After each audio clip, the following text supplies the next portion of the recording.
गुरुवार रानीगंज के झाटी नागाल में महिला मोर्चा की ओर से लगभग 200 जरूरतमंदों को कंबल वितरण किया गया। कोरोना काल में लोगों की समस्याओं को देखते हुए विभिन्न संस्थाओं एवं राजनीतिक दलों द्वारा लोगों की सहायता की जा रही है। गुरुवार रानीगंज के झाटी डंगाल में भाजपा महिला मोर्चा की ओर से लगभग 200 जरूरतमंद लोगों को कंबल वितरण किया गया। कोरोना काल में लोगों की समस्याओं को देखते हुए विभिन्न संस्थाओं एवं राजनीतिक दलों द्वारा लोगों की सहायता की जा रही है ताकि लोगों को किसी भी प्रकार की असुविधा का सामना ना करना पड़े। इसी के मद्देनजर शीत ऋतु को देखते हुए लोगों में कंबल वितरण किया गया। महिला मोर्चा के नेत्री अग्निमित्रा पाल ने बताया कि अंचल में बहुत सारे ऐसे लोग हैं जो कि शीत वस्त्र खरीदने में असमर्थ है तथा इस मौसम में उन्हें काफी ठंड का सामना करना पड़ता है। उनकी अवस्थाओं को समझते हुए उन्हें ठंड में तकलीफ का सामना ना करना पड़े, उन्हीं को देखते हुए महिला मोर्चा द्वारा कंबल वितरण किया गया। इस मौके पर महिला मोर्चा के नेत्री अग्निमित्रा पाल, आसनसोल साउथ ग्रामीण के सभापति संदीप गोप, संजय यादव, कृष्णेंदु बैनर्जी एवं अन्य सदस्यगण मुख्य रूप से उपस्थित रहे।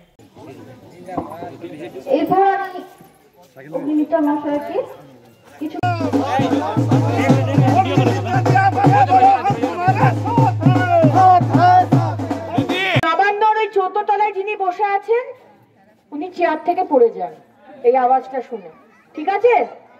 ভারত মাতা কি জয়, ভারত মাতা কি জয়, ভারত মাতা কি জয়। নমস্কার, ঝাটিডাঙ্গার সমস্ত মানুষ, আপনারা যারা এসেছেন, আমার মা বোনেরা, সবাইকে আপনাদেরকে অনেক অনেক ধন্যবাদ জানাই। এতক্ষণ ধরে আপনারা এসেছেন, আমার ছোট ছোট বোনেরা, সবাইকে অনেক অনেক শুভেচ্ছা জানাই। কালকে ছট পুজো এবং আজকেও তো ছট পুজো, বোধহয় আজকে কি বলে জানো, খান্না, খান্না আপনাদের, তার জন্য অনেক অনেক শুভেচ্ছা জানাই। মঞ্চে উপস্থিত মাননীয় সন্দীপ গোপ মহাশয়, এই মন্ডলের জিএস কৃষ্ণেন্দু ব্যানার্জি মহাশয়, বাণীদি, কেয়াদি, আমার আইটি রাজ্য থেকে এসেছে আইনি দিদি, ঠিক আছে? কিন্তু আমি ওই দিদি নই, ওই যে দিদি যে আছে না ভয়ঙ্কর দিদি, উনি কিন্তু আমি নই, ঠিক আছে? আমি হচ্ছি দিদি ভাই, আপনাদেরই একজন দিদি ভাই, ঠিক আছে? যা ঠান্ডা পড়েছে বুঝতেই পারছেন, সোয়েটার ফোটা পড়ছেন তো, প্রচন্ড ঠান্ডা। সুতরাং আমি এই ঠান্ডাতে বেশিক্ষণ আপনাদেরকে আটকাবো না। আপনাদের জন্য এই ঠান্ডা, এই যে প্রচন্ড ঠান্ডা পড়েছে, আমি শিওর যে রাত্রিবেলাতে আপনাদের এখানে যথেষ্ট ঠান্ডা পড়ে, কিছু কম্বল এনেছি আপনাদের হাতে তুলে দেবো। আর আমি আসছি ভারতীয় জনতা পার্টি থেকে, ভারতীয় জনতা পার্টির মহিলা মোর্চা, মহিলাদের যে আমাদের যে ইউনিট, যে টিম, আমি সেখান থেকে আসছি। আমি সেই মহিলা মোর্চার সভানেত্রী, মানে আমি সেখানকার প্রেসিডেন্ট, ঠিক আছে? আমি আপনাদের দু চারটে কথা বলবো। আপনারা জানেন দিদিরা, এখানে কিন্তু 4-5 মাস বাদে ভোট হবে, জানেন তো? ভোট হবে, কারা কারা জানে না ভোট হবে? কারা কারা জানে ভোট হবে? হাত তোলো, কারা কারা জানে ভোট হবে? আমরা কার জন্য ভোট দেব? আমাদের জন্য কে চিন্তা করে?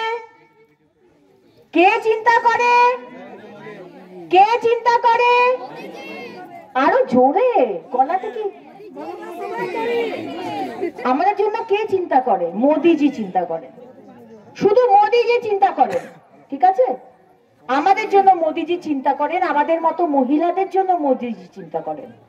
আমাদের জন্য কেউ চিন্তা করেনি এতদিন অব্দি। আমাদের দেশে তো ইংরেজরা এসেছিল, তাই তো?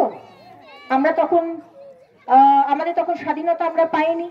ইংরেজরা যখন চলে গেল 1947 সালে, তারপরে অনেক সরকার এসেছে, দিল্লিতে অনেক সরকার এসেছে, কিন্তু সেই সব সরকার কেউ আমাদের মতো মহিলাদের জন্য চিন্তা করেনি।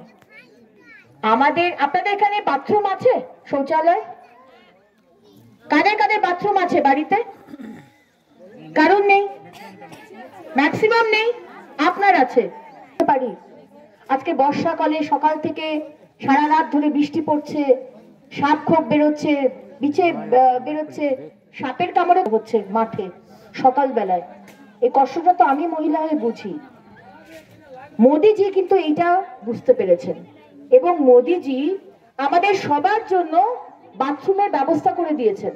ঠিক আছে, মোদিজি কোটি কোটি টাকা দিল্লি থেকে আমাদের জন্য পাঠিয়েছেন আপনাদের সবার যাতে বাথরুম হয়, শৌচালয় যাতে হয়। কিন্তু আমাদের ওই দিদিমণি বসে আছে না 14 তলায় নবান্নে, উনি এবং ওনার যে টিএমসি যে দল, তার যে নেতারা আছে, তারা ওই টাকাগুলোকে চুরি করে নিয়েছে। চুরি করার ফলে কি হলো? আপনারা বাথরুম পেলেন না। বাথরুমগুলো পাঠানো হয়েছিল, মোদিজি পাঠিয়েছেন, কিন্তু টিএমসি সরকার সেই সব টাকাগুলো চুরি করে নেওয়ার ফলে আপনারা কিন্তু বাথরুম পাননি। আজকে কাদের কাদের বাড়ি। रानीगंज से सम्राट दास की रिपोर्ट, पीबी न्यूज।